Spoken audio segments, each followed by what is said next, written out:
த்திலே மிக முக்கியமாக தெரிந்து கொள்ள வேண்டிய பாடங்களாக விளங்கக்கூடியது என்று சொல்வார்கள். அவ்வாறு சைவ வினா-விடை பாகம் 1, பாகம் 2 என்று 2 நூல்கள் விளங்குகின்றன.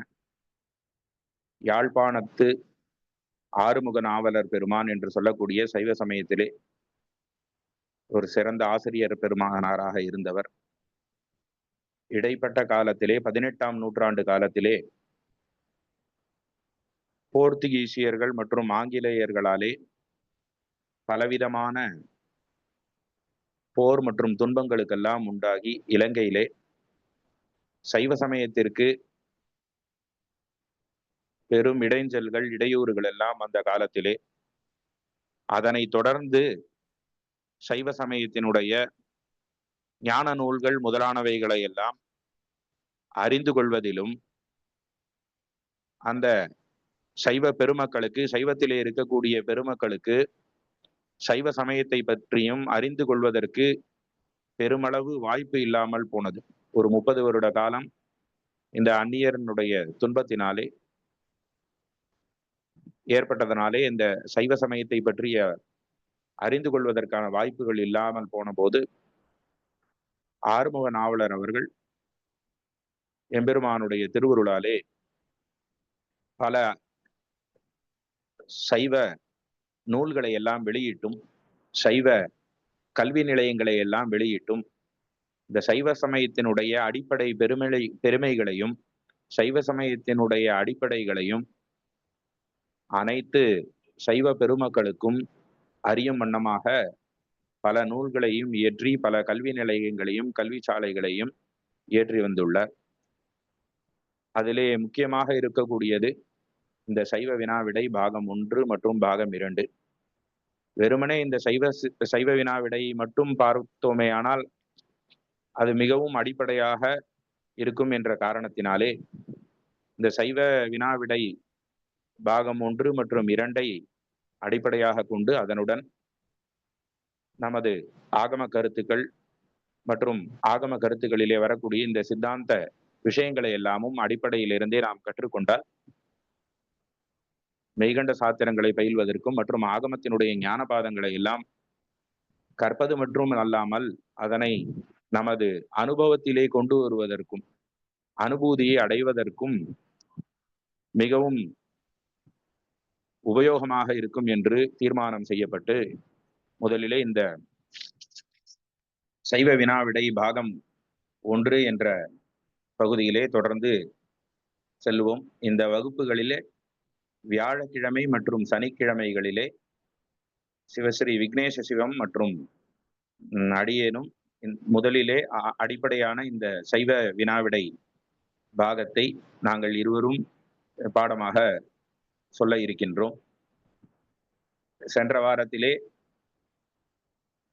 சைவ சமயத்தினுடைய சைவ சித்தாந்தத்தினுடைய அடிப்படைகளை எல்லாம் வியாழக்கிழமை என்று தாங்கள் கண்டிருப்பீர்கள், அனைவரும் கண்டிருப்பீர்கள். அதை அழகாக ஒரு பிரசன்டேஷனாக சிவஸ்ரீ விக்னேஷ் சிவம் அவர்கள் கொடுத்திருக்கிறார்கள்.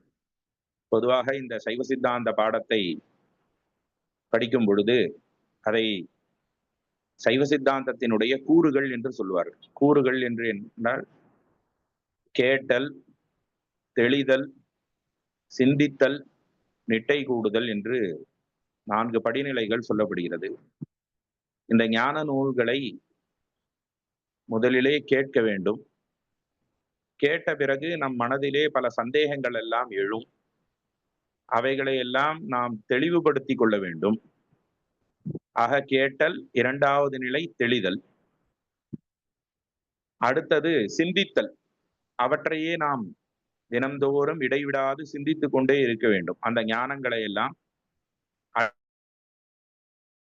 அடிப்படையில் இருந்து நாம் தினந்தோறும் நம்முடைய அன்றாட வாழ்விலே அவற்றை சிந்தித்து வந்து கொண்டே இருக்க வேண்டும். அவ்வாறு வருவோமேயானால் நமக்கு அந்த சிவனிட்டை, அந்த சிவானுபூதியானது வாய்க்கும் என்பதாக இந்த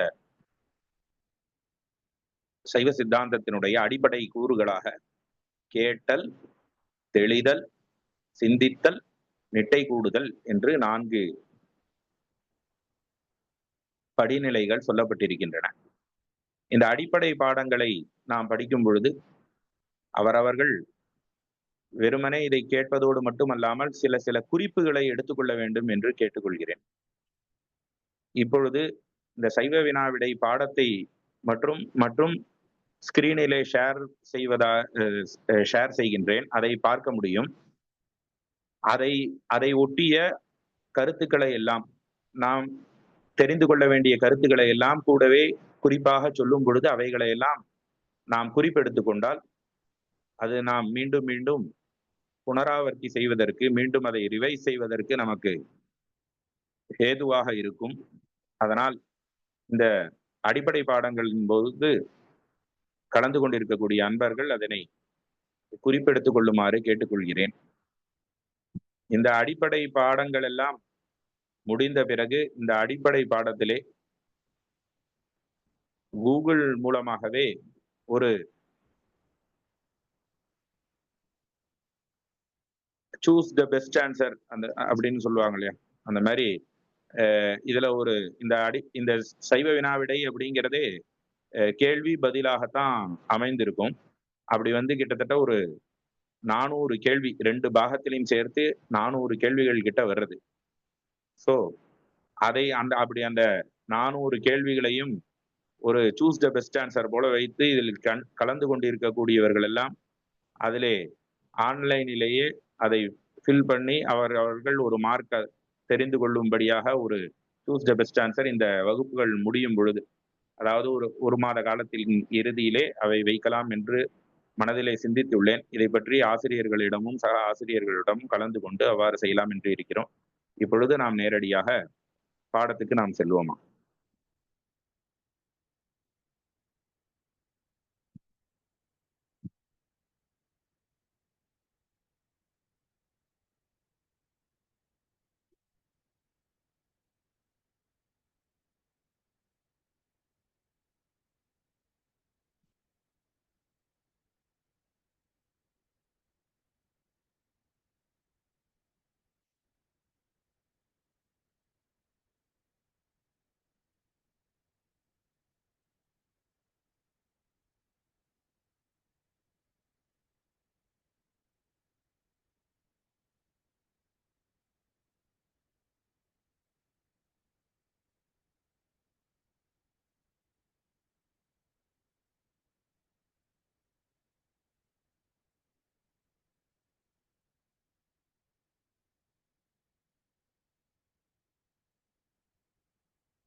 அனைவருக்கும் இந்த முதலாவது பக்கம் தெரியும் என்று நினைக்கிறேன். தெரிகிறதா என்று தெளிவுபடுத்தவும்.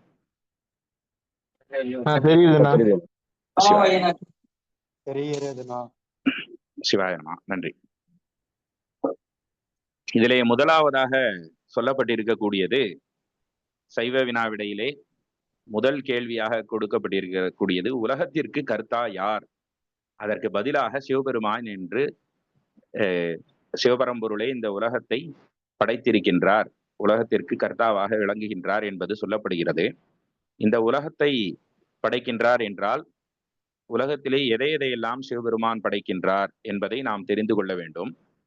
இப்படி இந்த சைவ சித்தாந்தத்தை பயிலும் பொழுது பல வடமொழி சொற்களும் இதிலே வரும். இதற்காக தனியாக வடமொழி சைவ சித்தாந்த அகராதி என்றே ஒரு டிக்ஷனரி ஒன்று உள்ளது.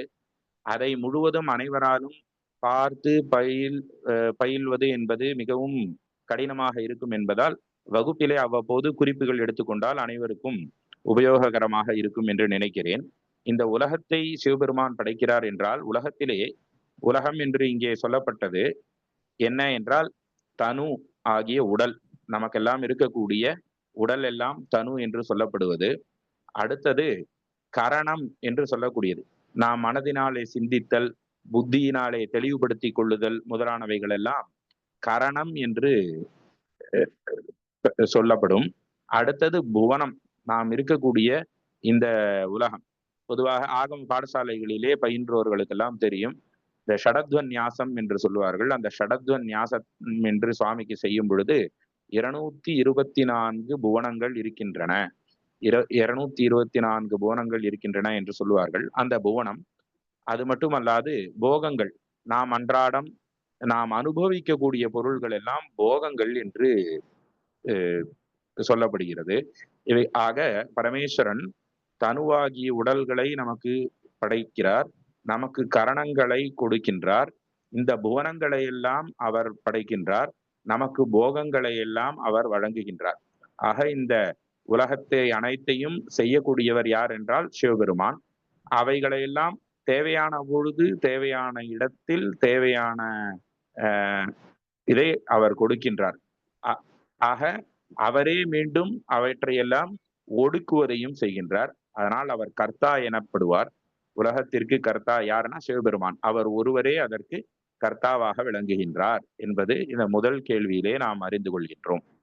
அடுத்ததாக இரண்டாவது கேள்வி, சிவபெருமான் எப்படிப்பட்டவர், அவர் என்னென்ன குணங்களை உடையவர் என்று பொதுவாக கேட்கப்பட்டிருக்கிறது. அதற்கு விடையாக என்றும் உள்ளவர், எங்கும் நிறைந்தவர், எல்லாம் அறிபவர், எல்லாம் வல்லவர் என்பதாக பதிலானது விளங்குகிறது. பொதுவாக ஆகமங்களிலே சொல்லப்படும் பொழுது சுவாமி 6 குணங்கள் உடையவர் என்று சொல்லுவார்கள். ஷாட்குண்ய பரிபூரணாய நமஹ, அவர் ஷாட்குண்ய பரிபூரணர் என்று பொதுவாக சொல்வார். 6 குணங்கள் உடையவர் அப்படின்னு. திருக்குறள்ல சொல்லும் பொழுது 8 குணங்கள் உடையவர் அப்படின்னு சொல்லப்படும். அந்த குணங்கள்லாம் என்ன அப்படிங்கிறதெல்லாம் நாம சிவபெருமானுடைய குணங்களை பற்றி நாம் விரிவாக வகுப்புகளிலே மேலும் செல்லும் பொழுது நாம் படிப்போம். இருந்தாலும் அடிப்படையிலே அவருடைய குணங்கள் எப்பேற்பட்டது என்று சொல்லும் பொழுது, என்றும் உள்ளவர், அவருக்கு தோற்றமும் மறைவும் அவருக்கு கிடையாது, என்றுமே இருக்கக்கூடியவர் அவர். அதை சொல்லும் பொழுது இவ்வாறு படிக்கும் பொழுது பல எடுத்துக்காட்டுகளை நாம் அறிந்து கொள்ள வேண்டும். அவ்வாறு அப்பர் சுவாமிகள், சமயாச்சாரியர்களிலே ஒருவராக இருக்கக்கூடிய திருநாவுக்கரச பெருமான் ஆகிய அப்பர் சுவாமிகள் அவர் சொல்லுகின்றார், 100 கோடி பிரமர்கள் நொந்தினர். இதுவரைக்கும் 100 கோடி பிரம்மா தோன்றி தோன்றி தோன்றி அழிஞ்சிட்டாராம். 6 கோடி நாரணரும் அங்கனே, 6 கோடி மகாவிஷ்ணுவும் தோன்றி தோன்றி தோன்றி அவர்களும் மறைந்து மறைந்து விட்டார்கள். ஏறு கங்கை மண் எண்ணில் இந்திரர், கங்கை கரையில இருக்கக்கூடிய மண் எவ்வளவுன்னு நம்மளால எண்ண முடியுமா அப்படின்னா எண்ண முடியாது. அப்படி அந்த அளவுக்கு இந்திரர்கள்லாம் தோன்றி தோன்றி அழிந்து விட்டார்கள்.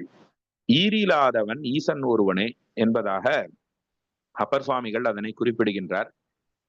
நாம் பொதுவாக இந்த மகன்யாசத்திலே படிக்கும் பொழுது நாம் பராத் பரதரோ பிரம்மா தத்பராத் பரதோ ஹரிஹி தத்பராத் பரதோ தீசஸ்தன் மேமன சிவசங்கல்பமஸ்து அப்படின்னா நம்ம பொதுவா படிச்சிருவோம்.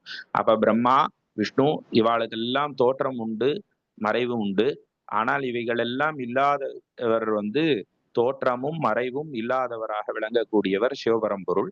அந்த சிவபரம்பொருள் எப்பொழுதும் இருக்கக்கூடியவராக நித்திய வஸ்துவாக விளங்குகின்றார் என்பது இதிலே நாம் தெரிந்து கொள்கின்றோம். அதனால் என்றும் உள்ளவர், அதை ஆகமங்களிலே அவர் நித்தியர் அப்படின்னு சொல்லப்படுவார்.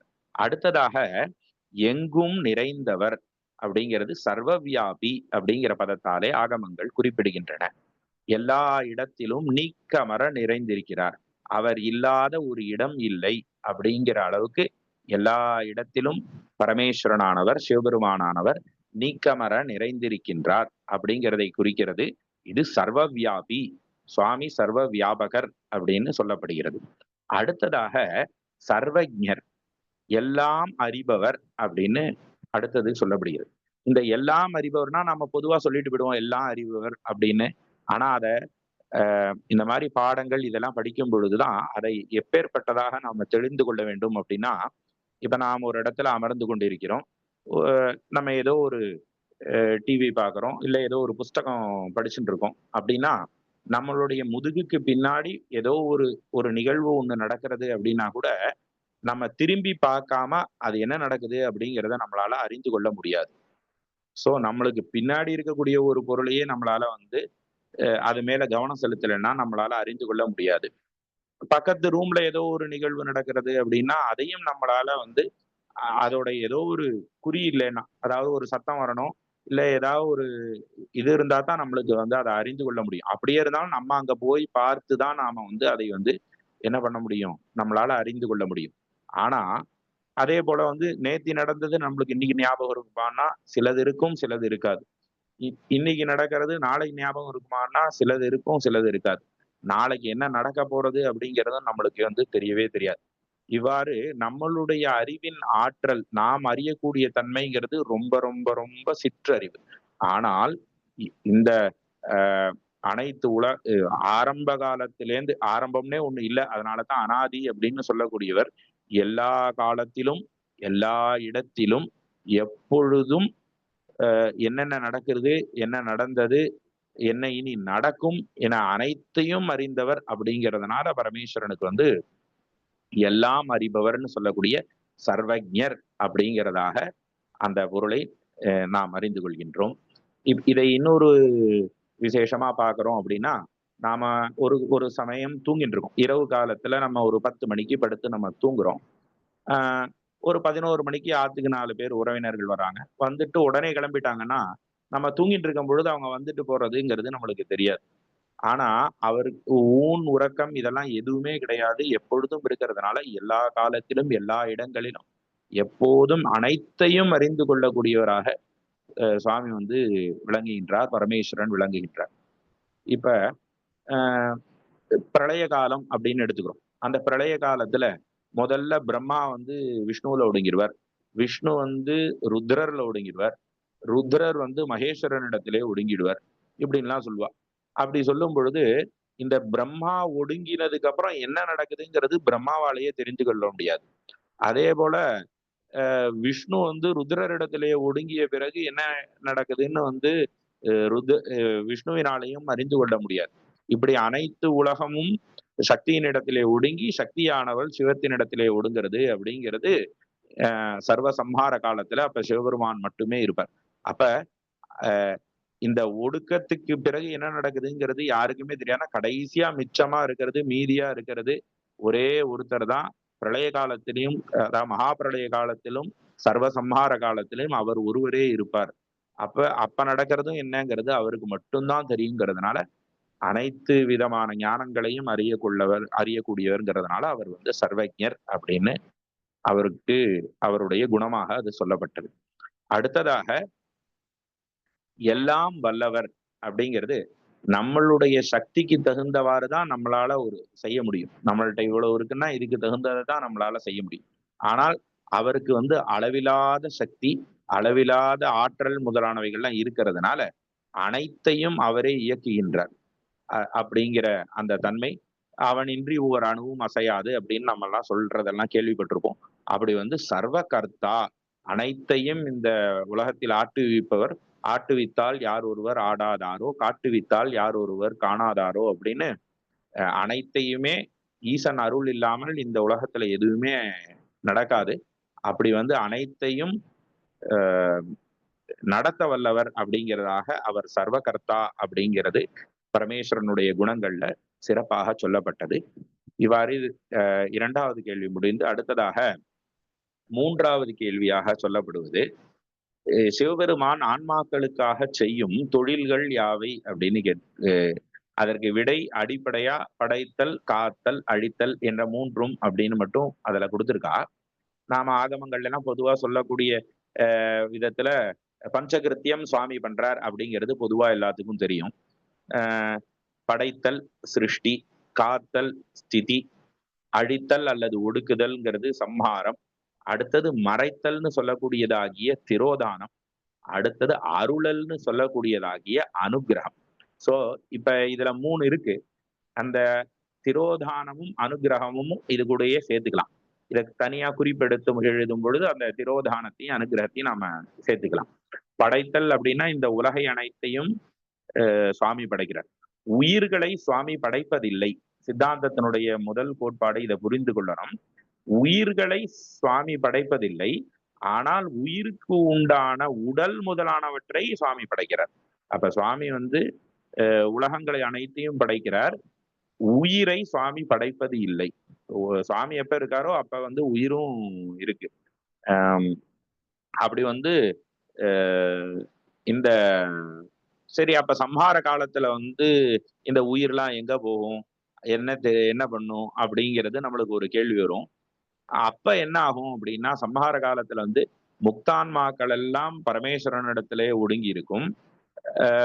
இந்த மற்ற ஆன்மாக்கள்லாம் இருக்கு இல்லையா, அவைகள் எல்லாம் அந்த மாயையில ஒடுங்கி சக்தியினிடத்திலே ஒடுங்கி இருக்கும். மீண்டும் சிருஷ்டியாகும் பொழுது மீண்டும் அவைகள்லாம் தேகம் முதலானவைகளை எல்லாம் பெற்றுக்கொள்ளும்.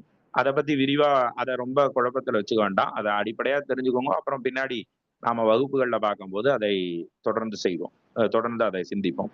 ஆக சுவாமி படைக்கிறார். படைத்தவற்றை எல்லாம் காக்கிறார். அடுத்தது வந்து அழிக்கிறார் அல்லது ஒடுக்கிறார். எதை அழிக்கிறார்னா, நம்மளுடைய ஆண ஆணவம், கன்மம், மாயைன்னு சொல்லக்கூடிய மலங்கள் முதலானவைகள்லாம் சுவாமி வந்து அழிக்கிறார் அப்படிங்கிறதாக சொல்லப்படுகிறது. துன்பங்களை, உயிருக்கு வரக்கூடிய துன்பங்களை எல்லாம் அழிக்கிறார் அப்படிங்கிறது சுவாமிக்கு சொல்லப்படுறது. அடுத்ததாக பொதுவா சொல்றது, சுவாமியை வந்து மகாருத்ரர் அப்படின்னு சொல்லுவோம். ருதம் அப்படின்னா துன்பம். ருதம் திராவயதி இதி ருத்ரஹா. அப்படி துன்பத்தை போக்குபவர், அழிப்பவர் அப்படிங்கிறதுனால அவருக்கு ருத்ரர் என்று பெயர். அடுத்தது மறைத்தல். சுவாமி எதை நமக்கு மறைக்கிறார் அப்படின்னா, 2 இடத்துல இந்த மறைத்தலை சுவாமி செய்யறார்.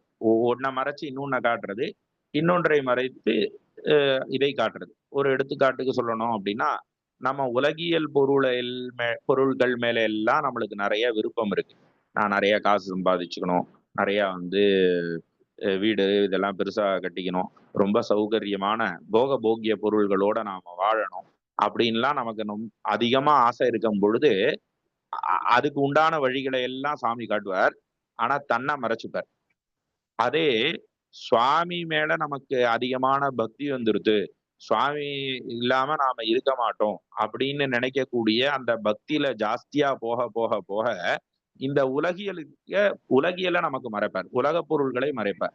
அப்ப சுவாமியை நோக்கி போகும் பொழுது உலக பொருளை மறைப்பார், உலக பொருள் நோக்கி போகும் பொழுது தன்னையே அவர் வந்து மறைத்துக் கொள்வார்.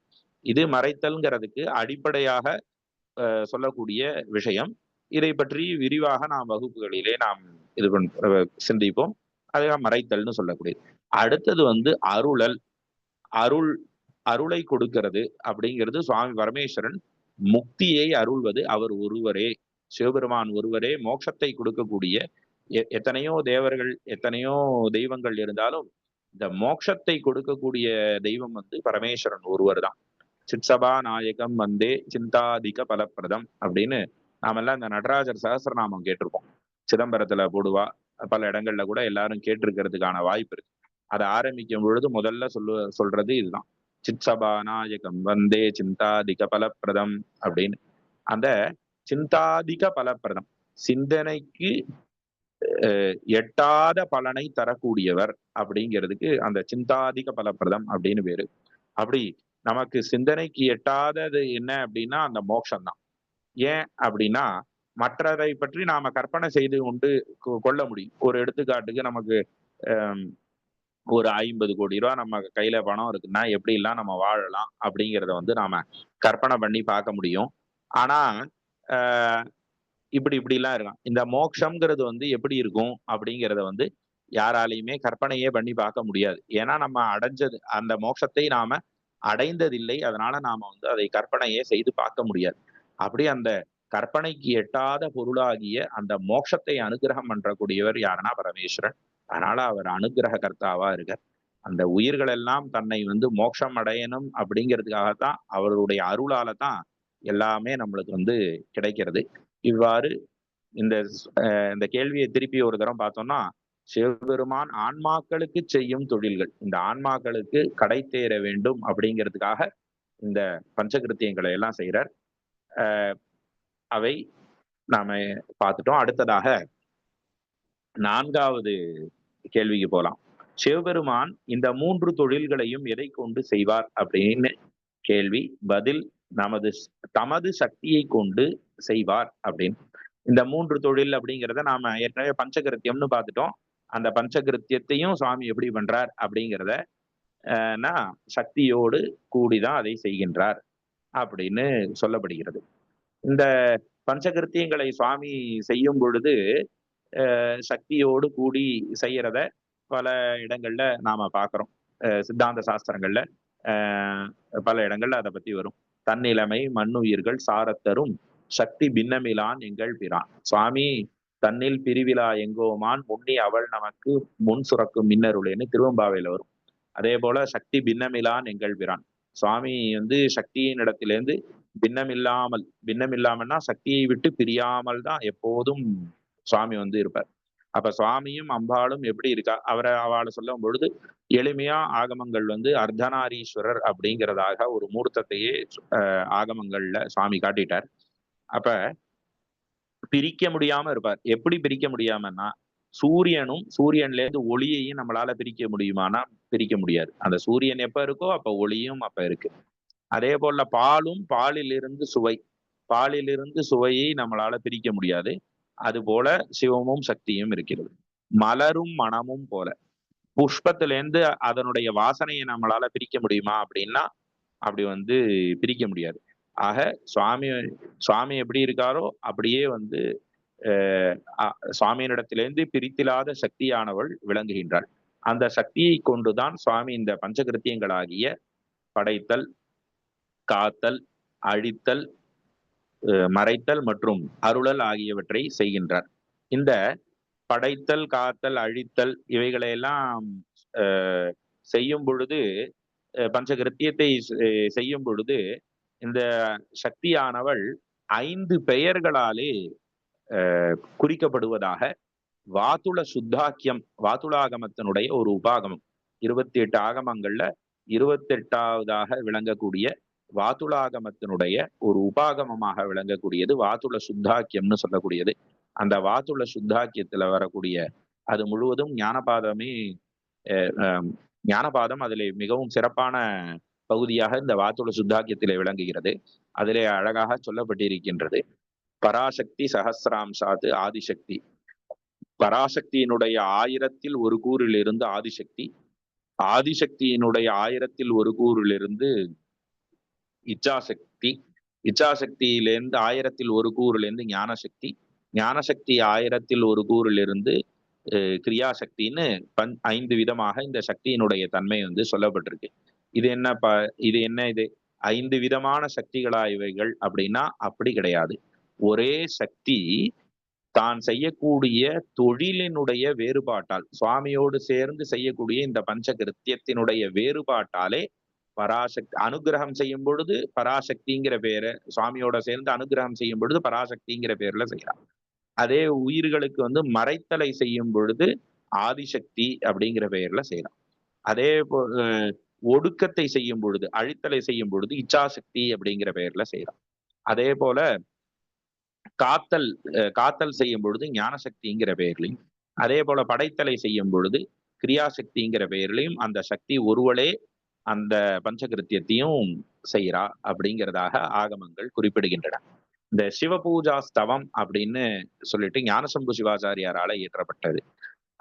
அதுல இந்த சக்தியினுடைய தன்மையை அழகா அதனுடைய வியாக்கியானத்துல குறிப்பிடக்கூடியதை இந்த இடத்துல நாம சிந்திக்கணும். அது என்ன அப்படின்னா, ஏகைவ கலு சிச்சக்தி, ஒரே சிச்சக்தி, சுவாமியினுடைய ஒரே சிச்சக்தி ஆகியவள் இந்த சக்தியானவள் இந்த தொழில் வேறுபாட்டாலே வெவ்வேறு பெயர்களை அடைகிறாள் அப்படிங்கிறதுக்கு ஒரு எடுத்துக்காட்டா அக்னியை அந்த இடத்துல குறிப்பிடுறாங்க. இப்ப அக்னி இருக்கு, ஒரு தீ இருக்கு. அந்த தீல ஒரு கட்டைய போடுறோம், ஒரு நல்ல மரக்கட்டை, காய்ந்த மரக்கட்டைய போட்டோம் அப்படின்னா அது அது அப்படியே எரிந்து பஸ்மம் ஆயிடும். அதே அந்த அக்னியில ஒரு பாத்திரத்துல ஜலத்தை வச்சோம் அப்படின்னா அந்த ஜலம் பூரா இந்த அக்னியினுடைய சூட்டுனால அப்படியே ஆவியா போயிடும்.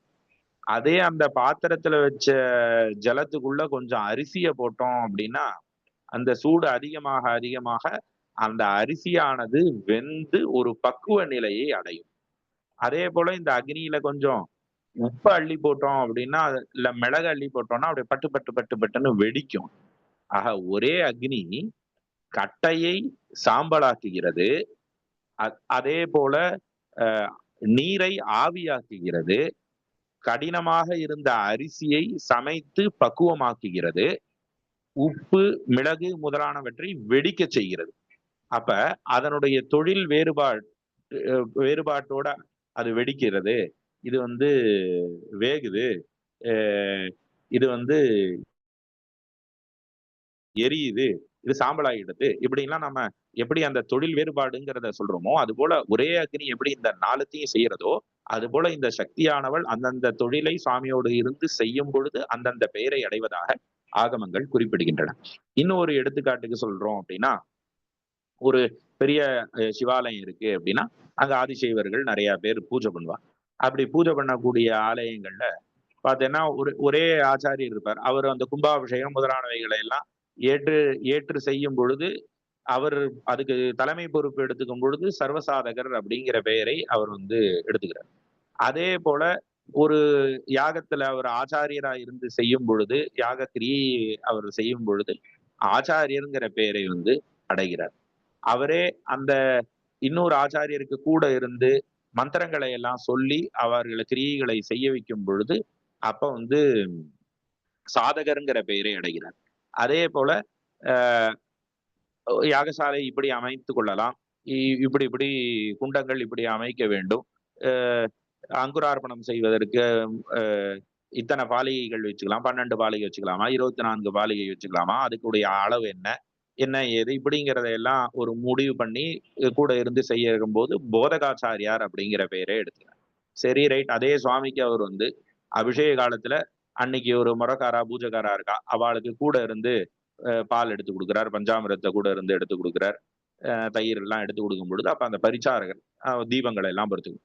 அப்ப ஒரே ஆதிசைவரானவர் கும்பாபிஷேகம் முதலான நிகழ்ச்சிகளை பொறுப்பேற்று நடத்தும் பொழுது சர்வசாதகராகவும், பூஜைகளை எல்லாம் செய்யும் பொழுது ஆச்சாரியராகவும், பூஜைகளை செய்விக்கும் பொழுது சாதகராகவும், அதே பூஜைக்கு உடன் இருந்து எடுத்து சொல்லும் பொழுது அது போதகாச்சாரியராகவும், பூஜைக்கு உண்டான பொருட்களை எல்லாம் எடுத்து கொடுத்து உதவி செய்யும் பொழுது அப்பொழுது பரிச்சாரகராகவும் எவ்வாறு விளங்குகிறாரோ, அது போல அந்த சக்தியானவள் எந்தெந்த செயல்களை சுவாமியோடு இருந்து செய்கிறாரோ அதற்கு தக்கவாறு பராசக்தி என்றும், ஆதிசக்தி, இச்சாசக்தி, ஞானசக்தி, கிரியாசக்தி என்று அந்த ஒவ்வொரு விதமாக சொல்லப்படும்.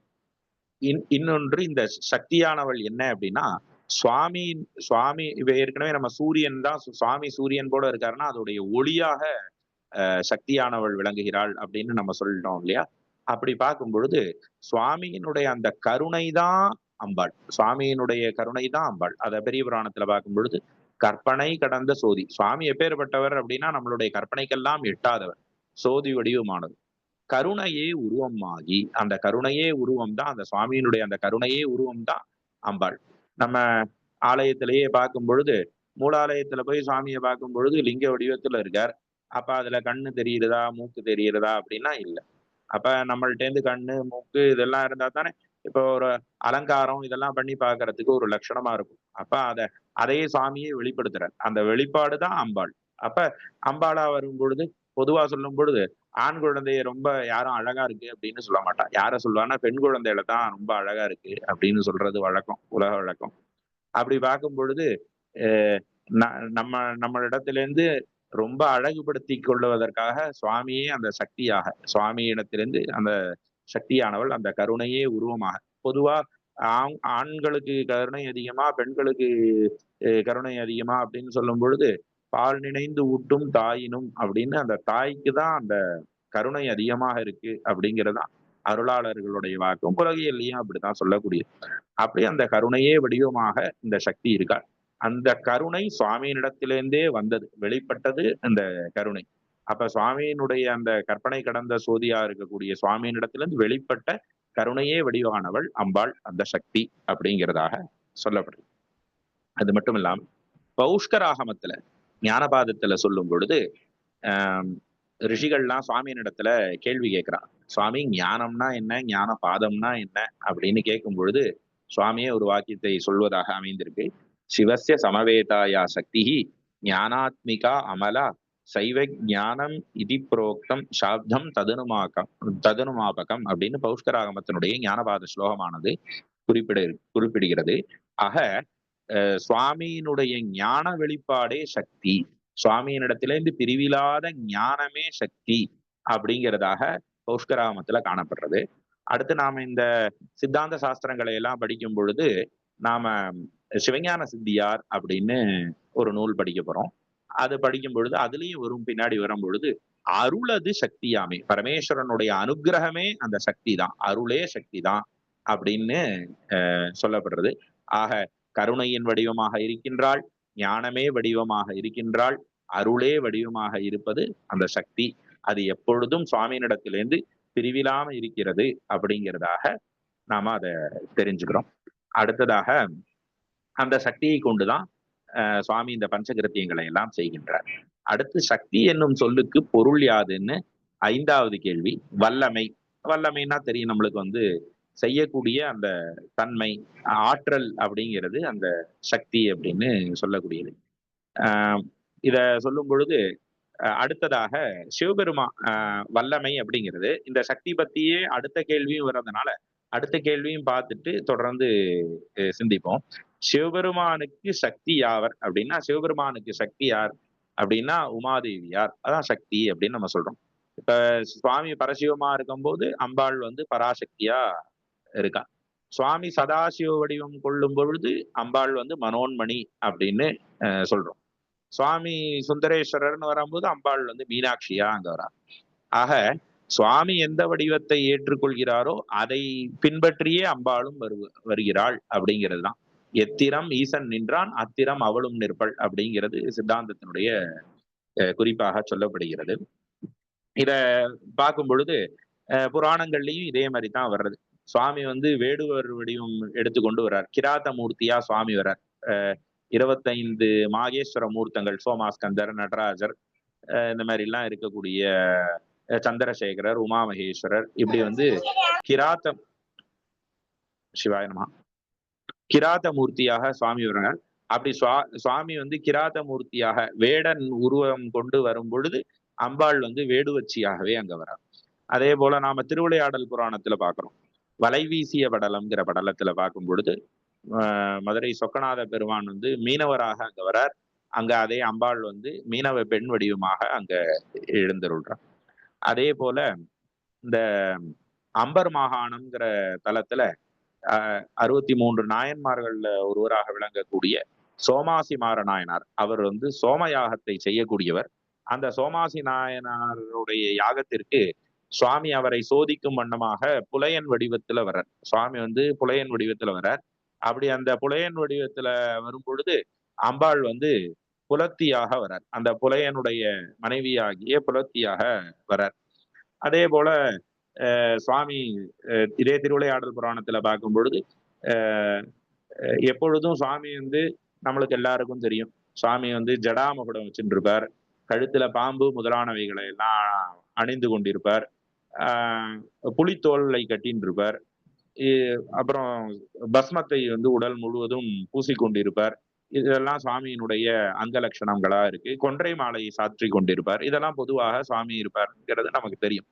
அந்த திருவிளையாடல் புராணத்துல தடாதகை பிராட்டியார் திருமண படலம், அம்பாள் மீனாட்சிய அங்கேயர்கண்ணியை பரமேஸ்வரனாகிய சொக்கநாதர் திருமணம் செய்து கொள்ளும் பொழுது எப்படி வரார் அப்படிங்கிறத திருவிளையாடல் புராணத்துல பரஞ்சோதி முனிவர் அழகா எடுத்து சொல்றார்.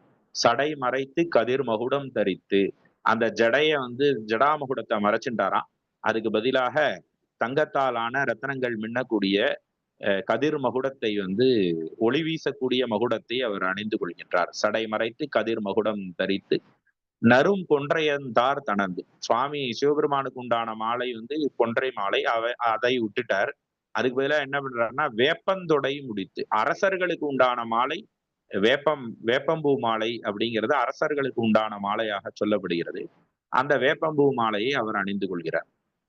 நறுங்கொன்றையந்தார் தனந்து வேப்பந்தொடை முடித்து விடனாக கலனகற்றி மாணிக்க சுடர்பூன் ஏந்தி, விஷம் பொருந்திய பாம்புகளை எல்லாம் ஆபரணமாக அணிந்து கொண்டிருந்தவர் அவற்றையெல்லாம் விட்டுவிட்டு அந்த நாகங்கள் இடத்திலே கிடைக்கக்கூடிய அந்த மாணிக்க கல், அந்த மாணிக்கங்களால் ஆன ஸ்வர்ணாபரணங்களை எல்லாம் அவர் பூஷணமா ஏற்றுக்கொண்டிருக்கிறார். விடனாக கலனகற்றி மாணிக்க சுடர்பூன் ஏந்தி விடை நிறுத்தி கயல் எடுத்து. அதாவது சுவாமியுடைய சின்னமாக பொதுவாக சொல்லப்படுறது அப்படிங்கிறது ரிஷபம், காளை மாடுதான் சுவாமியினுடைய சின்னமாக சொல்லப்படுகிறது. ஆனா அவர் தன்னுடைய ரிஷபத்தை சின்னத்துல இருந்து எடுத்துட்டாராம் மீனாட்சியை கல்யாணம் பண்ணிக்கிற போது. ஏன் அப்படின்னா அவர் பாண்டிய நாட்டுக்கு வந்து அந்த அரசிளங்குமரியாக பாண்டிய இளவரசியாக விளங்கக்கூடிய மீனாட்சியை திருமணம் செய்து கொள்றதுனால விடை நிறுத்தி கயல் எடுத்து அந்த பாண்டிய நாட்டினுடைய சின்னமாக இருக்கக்கூடிய அந்த மீன் சின்னத்தை அவர் எடுத்துட்டாராம். ரிஷபத்தை விட்டுட்டு மீன் சின்னத்தை எடுத்துட்டாராம். விடை நிறுத்தி கயல் எடுத்து வழுதி மருமகனாகி மீன நோக்கின் மடவரலை மணந்து உலகம் முழுதாண்ட சுந்தரனை சிந்தை செய்வாம் அப்படின்னு அந்த அரசிலங்குமரி ஆகிய மீனாட்சியை ஆட்கொள்வதற்கு, அவரை ஏற்றுக்கொள்வதற்கு சுவாமிய அப்படியே வரார்.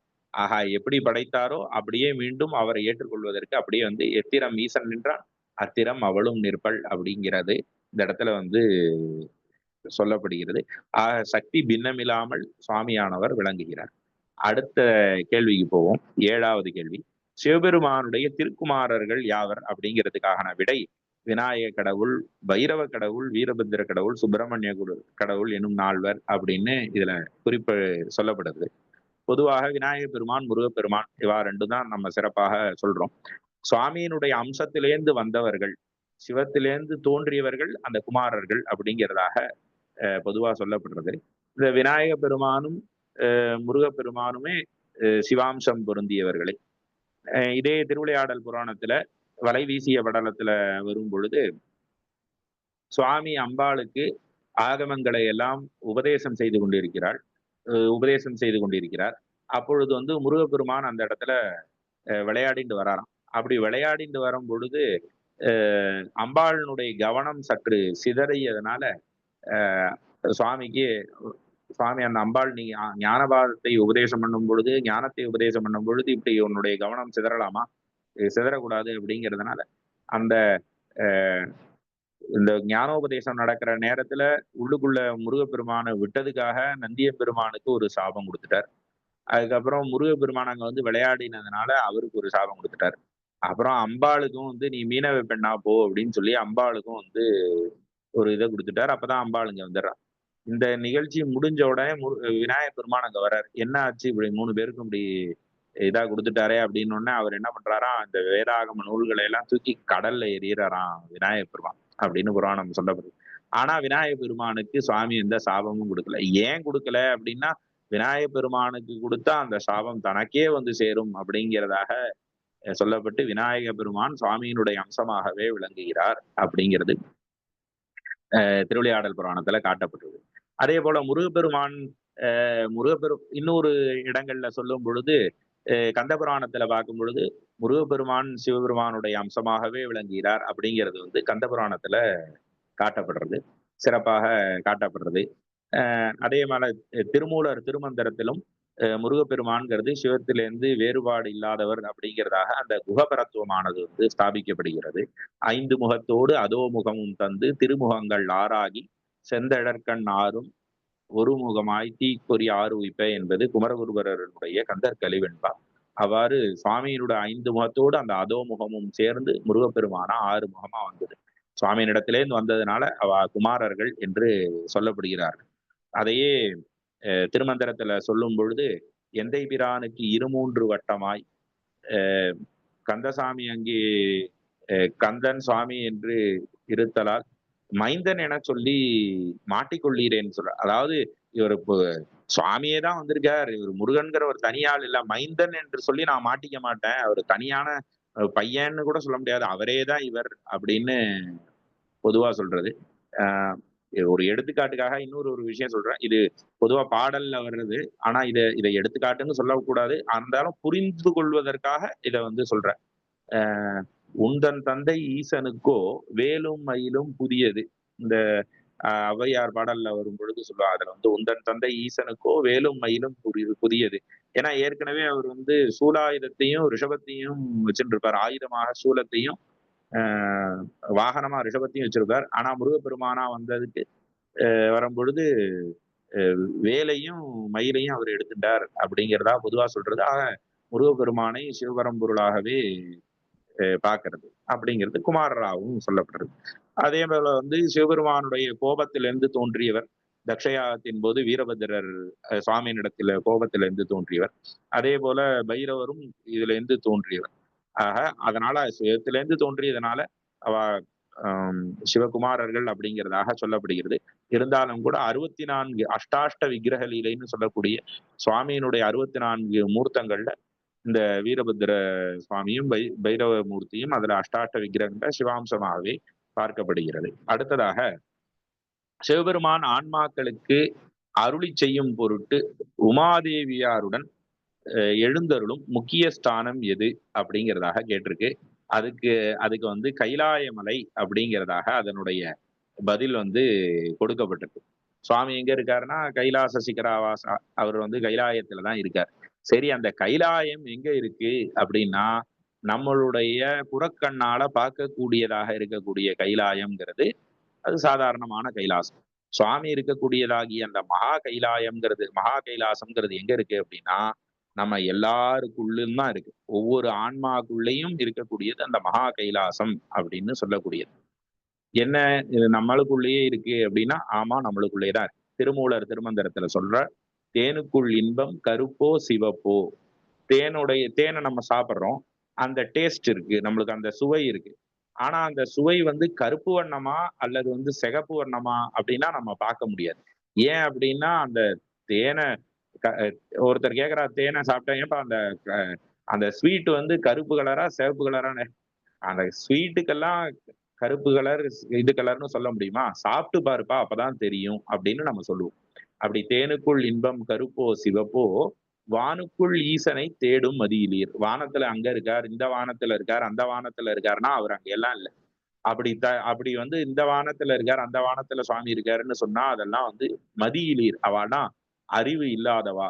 தேனுக்குள் இன்பம் சொரிந்திருந்தார் போல், தேனுக்குள்ள எப்படி அந்த சுவையானது மறைந்திருக்கிறதோ, அந்த சுவைக்கு தனி நிறம் அப்படிங்கிறது கிடையாதோ, அந்த சுவையானது எப்படி மறைந்திருக்கிறதோ அது போல ஊனுக்குள் ஈசன் ஒளிந்திருந்தானே, நம்மளுடைய உயிருக்குள்ள அந்த சிவபெருமானானவர் ஒளிந்து கொண்டிருக்கிறார்.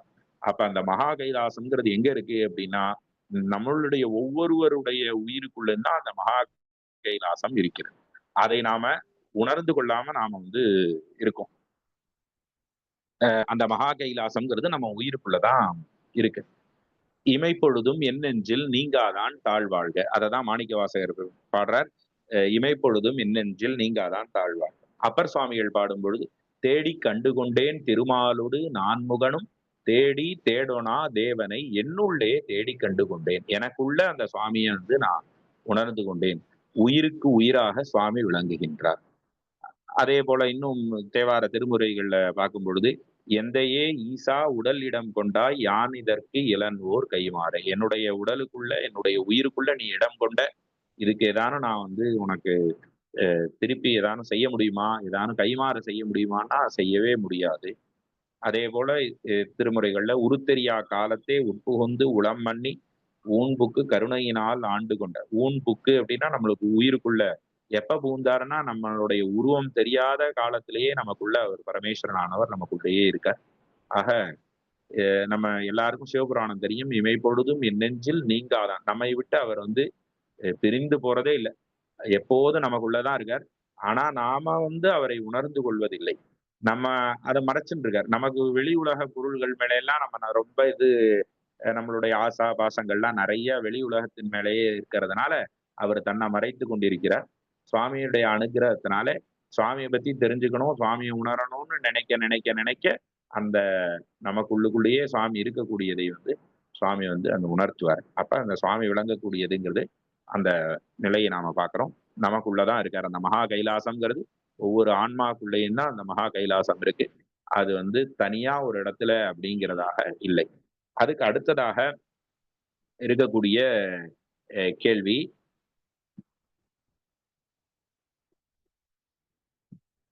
சிவபெருமான் ஆன்மாக்களுக்கு எந்த இடங்களிலே நின்று அருள் செய்வார், எங்கெங்கே இருந்து சிவபெருமான் ஆன்மாக்களுக்கு அருள் செய்கிறார் அப்படிங்கிறது கேட்கப்பட்டிருக்கு.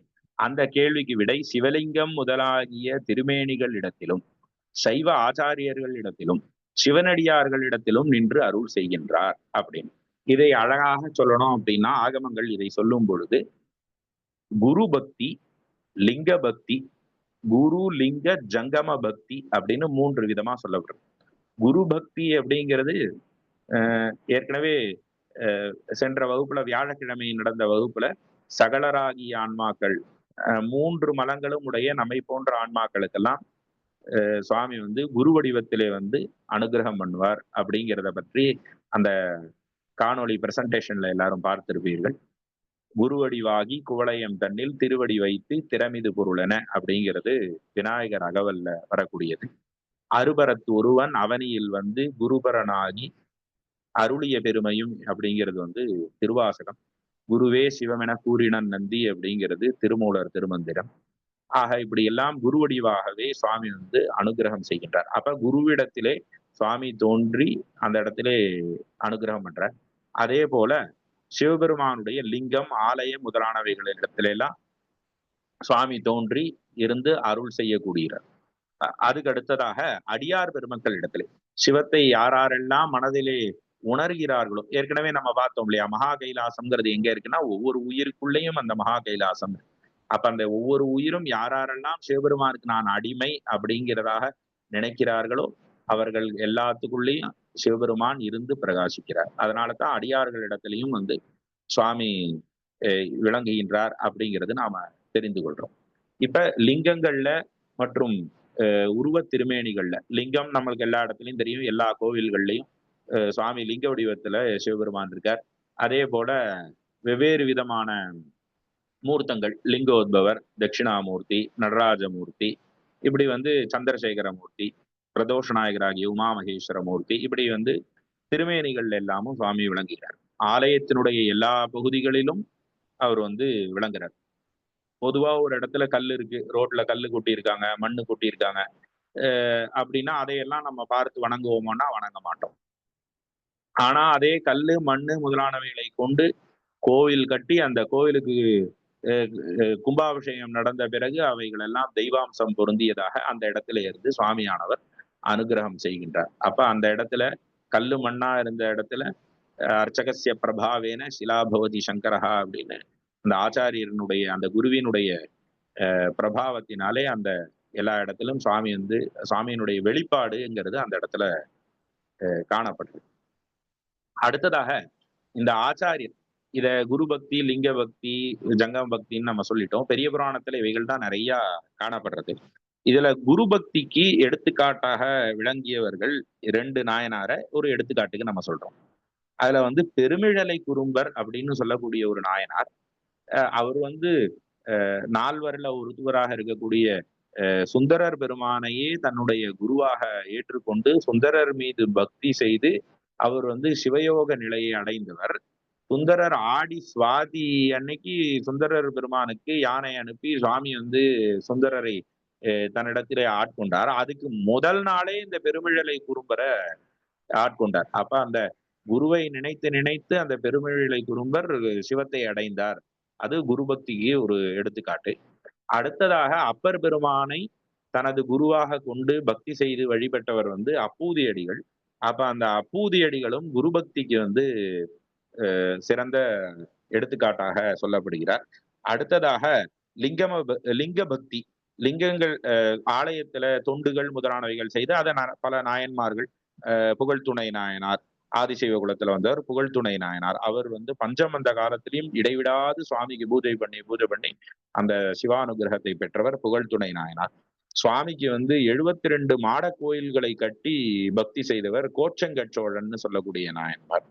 அடுத்ததாக சுவாமிக்கு தூபம் போட்டு சுவாமியுடைய அனுகிரகத்தை பெற்றவர் குங்கிலிய கலைய நாயனார். இவாள்லாம் லிங்க பக்திக்கு, இன்னும் பல நாயன்மார்கள் லிங்க பக்திக்கு அடையாளமாக சொல்லப்படுகிறார்கள். அடுத்தது ஜங்கம பக்தி, சிவபெருமானுடைய அடியார்களை எல்லாமே சிவமாக நினைத்து வணங்கக்கூடியவராக மெய்ப்பொருள் நாயனார்.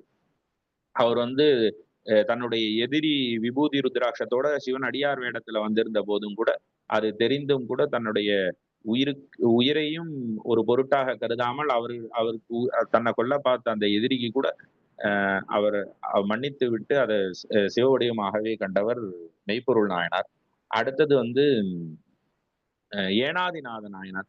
ஒரு அரசராக இருந்து எதிரே போர் செய்யக்கூடிய வந்தவன் வந்து நெற்றில விபூதி ருத்ராட்சம் அணிந்த விபூதி அணிந்திருந்தனால ஒரு சிவனடியார கொன்றக்கூடாதுங்கிறதுக்காண்டி தன்னுடைய அந்த அப்படி அடியார்கள் இடத்திலே சிவத்தை பார்த்தவராக ஏனாதி நாயனார். இவர் வந்து ஜங்கம பக்திக்கு எடுத்துக்காட்டு. இந்த குருவினிடத்திலே அப்படிங்கும் போது நாம ரொம்ப சைவ சமயத்துல ரொம்ப இன்னொரு விஷயம் ஒண்ணு கவனிச்சுக்கணும். என்ன அப்படின்னா, சைவ சமயத்துல இருக்கக்கூடியவர்களுக்கு யார் குரு அப்படிங்கிறது இது நம்ம ரொம்ப அறிந்து கொள்ள வேண்டியது. இந்த சைவ ஆகமங்களையும் வேதங்களையும் பிரமாணமாக எடுத்துக்கொண்ட ஆச்சாரியர்கள் தான் நமக்கு குரு. நம்ம வெவ்வேறு விதமான ஆச்சாரியர்கள், சமயாச்சாரிய பெருமக்கள் இருக்கா, நால்வர், ஞானசம்பந்த பெருமான், நாவுக்கரச பெருமான், சுந்தரர் பெருமான், மாணிக்க வாசகர் பெருமான், இவாள்லாம் நம்மளுடைய ஆச்சாரியர்கள். அதே போல வந்து சதாசிவ சமாரம்பாம் ஸ்ரீகண்டாச்சாரிய மத்தியமாம் அஸ்மத் ஆச்சாரிய பர்யந்தாம் வந்தே குரு பரம்பராம்னு சதாசிவ மூர்த்தியிலே தொடங்கி ஸ்ரீகண்ட ருத்ரரில் வந்து அடுத்ததாக நம்மளுடைய ஆச்சாரியர் வரை, நம்மளுடைய குருநாதர் வரை வழி வழியாக வேத சிவாகமங்களை கற்று சிவபரம்பொருளை பற்றி நாம் அறிந்து கொண்டிருக்கக்கூடியவாள் தான் நம்மளுடைய ஆச்சாரிய பெருமக்கள். அதே போல வந்து சிவாகமங்களை அடிப்படையாக கொண்டு பல பத்ததி நூல்களை எல்லாம் இயற்றி, இந்த சிவாகமத்துக்கு விரோதமில்லாத நூல்களை எல்லாம் இயற்றி அருளியவர்கள் எல்லாரும் அந்த ஆச்சாரிய பெருமக்கள் எல்லாம் சைவ சமயத்துக்கு ஆச்சாரியர்கள். இது இல்லாமல் இருக்கக்கூடியவர்கள் குருன்னு பொது உலகத்துல வழங்கப்பட்டாலும் சைவ சம்பிரதாயத்துல சைவர்களுக்கு அவர்கள் குரு இல்லை. இப்ப தனியா எத்தனையோ குருங்கிற பேர்ல நிறைய இருக்கா. ஒவ்வொரு சம்பிரதாயம், ஒவ்வொரு வைணவ சம்பிரதாயத்துல ராமானுஜாச்சாரியார் இருக்கா, ஒவ்வொரு அத்வைத சம்பிரதாயத்துல சங்கரர் இருக்கார், ஆதிசங்கரர் இருக்கார். இப்படி இருந்தாலும் கூட அது அந்தந்த சம்பிரதாயத்துக்கு தான் அவா குரு. ஆனா நம்மளுடைய சைவ சம்பிரதாயத்துக்கு இந்த வேத சிவாகமங்களையும் இந்த அதை ஏற்றுக்கொண்டு வேத சிவாகமங்களின் வழியாக உபதேசம் முதலானவைகளை தான் பெற்றுக்கொண்டு வேத சிவாகம வழி நின்று தனக்கு பிறகு வரக்கூடியவர்களையும் இந்த வேத சிவாகம நெறியிலே யார் நிறுத்துகிறார்களோ அவர்கள் தான் இந்த சைவ சமயத்தினுடைய ஆச்சாரியர்கள், அவர்கள் தான் குரு அப்படிங்கிறது சைவ சம்பிரதாயத்துல.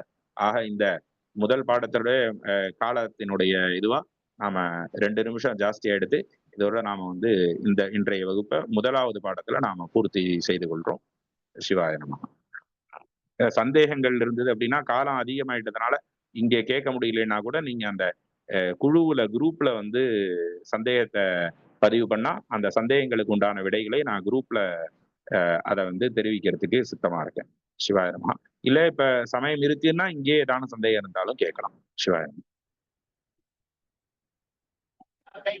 ஒரு 5 நிமிடம் சந்தேகத்தை வச்சுக்கலாம். புரியுது. ஒரு 5 நிமிடங்கள் சந்தேகம். ஓகே. நான் கொஞ்சம் கவனிக்காம விட்டுட்டேன் சமயத்தை, அது மன்னிக்கும். சமயதான். சந்தேகங்கள் இருந்தா கேட்கலாம். அண்ணா நமஸ்காரங்கண்ணா. நமஸ்காரம், சொல்லுங்க. திருவண்ணாமலையிலேருந்து சிவாசிவம்ண்ணா. சொல்லுங்க.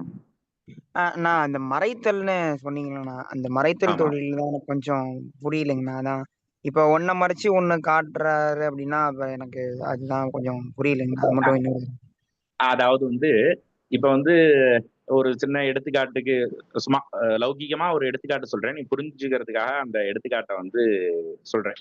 இப்ப வந்து கோவிலுக்கு நாம கிளம்பிட்டு இருக்கோம்னு வச்சுங்க, நம்மளுக்கு பிடிச்ச ஒரு பாட்டு வந்து போட்டிருக்கா இதுல சாதாரணமா ஒரு டிவியில ஓடுறதுன்னு வச்சுங்க, ஒரு 5 நிமிஷம் அந்த பாட்டை கேட்டுட்டு நம்ம போறோம் அப்படின்னு நம்ம வந்து நினைக்கிறோம். ஆனா நம்ம போக வேண்டியது கோவில்.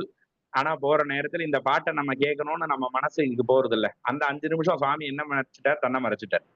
அவ மறைச்சிட்டு அந்த அந்த உலகியல் பொருள் அந்த பாட்டுல நம்மளை வந்து லயிக்க விடுறாரு, கொஞ்ச நேரம் வந்து லயிக்க விடுறாரு. இதே முக்கியமா வேற இன்னொரு இடத்துல சுவாமி நம்ம பார்த்துட்டு இருக்கும் போது முக்கியமா இருக்கிற நேரத்துல அப்ப அதே பாட்டு எங்கேயாவது கேட்கும். இப்ப சுவாமியோட நீங்க வீதி உலா வர்றீங்கன்னு வச்சுக்கோங்க, ஒரு சுவாமி புறப்பாடு பிரதட்சணம் வருது, அப்ப நீ அந்த பாட்டை கேட்கும் போது அப்ப நீ வந்து நம்ம அப்ப என்ன பண்ண மாட்டோம் அப்படின்னா அந்த பாட்டை கேட்கறதுல கவனம் செலுத்த மாட்டோம். என்ன பண்ணுவோம், சுவாமியை பாக்குறதுலதான் நம்மளுடைய கவனத்தை செலுத்துவோம். அப்ப வந்து அந்த பாட்டை நம்ம மறைச்சிட்டாரு, தன்னிடத்திலே அந்த இதை வச்சுட்டு. புரிஞ்சிருதா இப்ப என்னன்னு புரியுதா? நான் இப்ப புரிஞ்சிச்சுண்ணா. சரிங்களா? ஓகே. வேற எதுவும் சந்தேகங்கள் இருக்கு?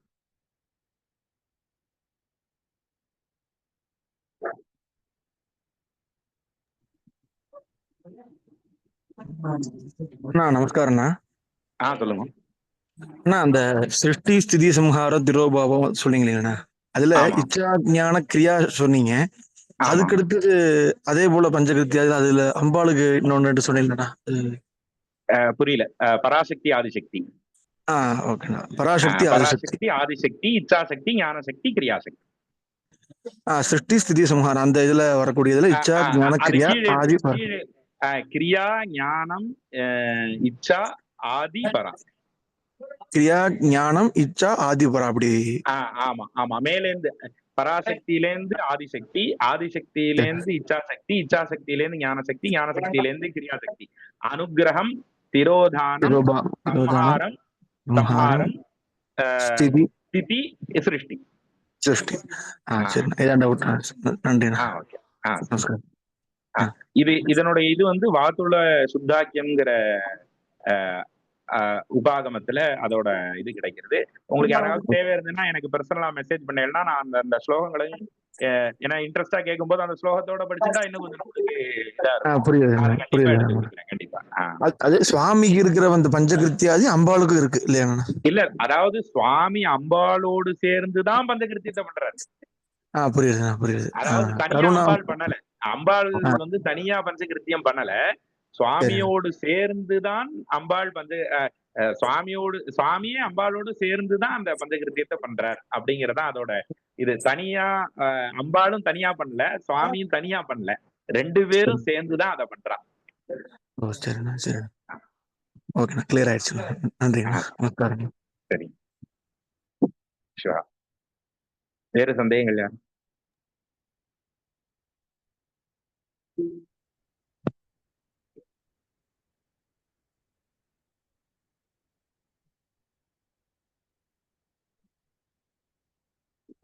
வகுப்பு நிறைவு செய்துக்கலாமா, இல்ல சந்தேகங்கள் எதுவும் இருக்கா? சந்தேகம் இல்லைண்ணா, அவ்வளவுதான். நமஸ்காரம். சொல்லுங்க, யாரு? சிவா தானே. சொல்லுங்க சிவா. ஒண்ணும் இல்ல, இப்ப படைத்தல் சொன்னீங்கன்னா, படைத்தல் போது இப்ப உயிர்களை வந்து சுவாமி படைக்கல அப்படின்னு சொன்னீங்கன்னா, ஆமா, அப்ப உயிர்களை சுவாமி படைக்கலன்னா அப்ப எனக்கு அது ஒரு சம்சயமா வருதுண்ணா. சுவாமி கூட எப்போ சுவாமி இருக்காரோ அப்ப இந்த உயிர்களும் இருக்கின்றன. அதாவது வந்து எப்படி சொல்றது அப்படின்னா, பதியினை போல் பசுபாசம் அனாதி அப்படின்னு சுவாமி வந்து உயிர்களை வந்து தோற்றல. ஆனா உயிர்களுக்கு உண்டான உடல், உலகம் இவைகளைத்தான் வந்து சுவாமி கொடுக்கிறார். புரியுறதா? நான் புரியுதுங்கண்ணா. ஏன்னா உயிர்களை வந்து சுவாமி சிருஷ்டி பண்றது, சிருஷ்டி வந்து உயிர்களை செய்யல அப்படிங்கறதா நம்ம சைவ சமயத்தினுடைய இது. சரிங்கண்ணா, ஓகே.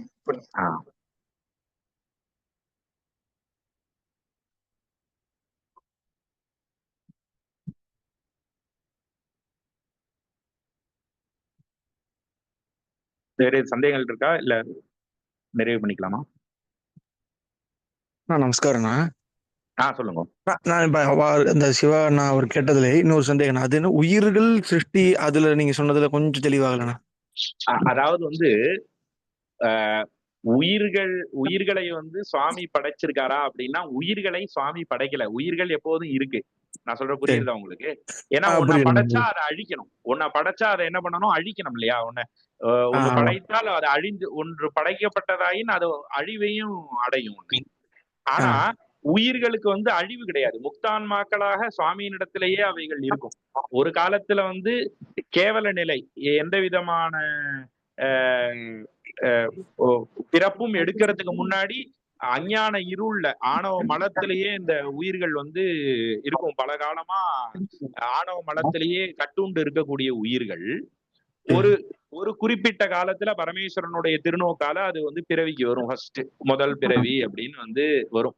அந்த நிலைக்கு இதுவரை ஒரு பிறவியும் எடுத்திராத போது உயிர்களுக்கு வந்து அந்த நிலைக்கு பேரு கேவல நிலைன்னு பேரு. அதுக்கப்புறம் வந்து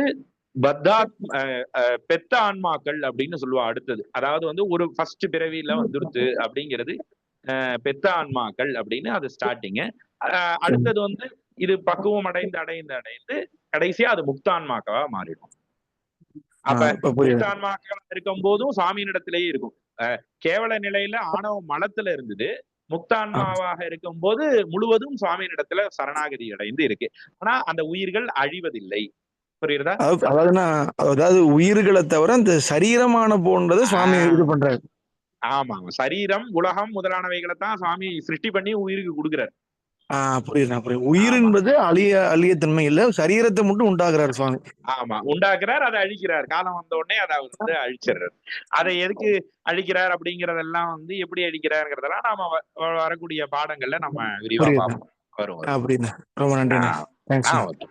ஓகே. ஷூர்.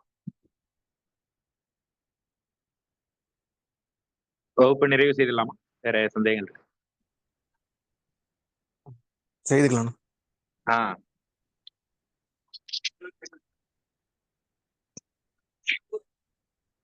அஜ்ஞானாத் விஸ்மரதே பிராந்தியா யன்யூனம் அதிகம் கிருதம் தத் சர்வம் க்ஷம்யதாம் தேவ பிரசீத பரமேஸ்வர. ஸ்ரீ சிவார்ப்பணம். நிறைவு செய்திக்கலாம். நமஸ்காரம். சந்தேகங்கள் இருந்ததுன்னா குரூப்ல பதிவிடுங்க. அதுக்கு வந்து எப்போதும் 24/7 அதை வந்து பார்த்து தீர்க்க வேண்டிய கடமையும் பொறுப்பும் இருக்கு. கண்டிப்பா இது பண்ணுவோம். கண்டிப்பா செய்யும். சிவாயம். நமஸ்காரம். நிறைவு செய்துக்கலாம். சிவாயம்.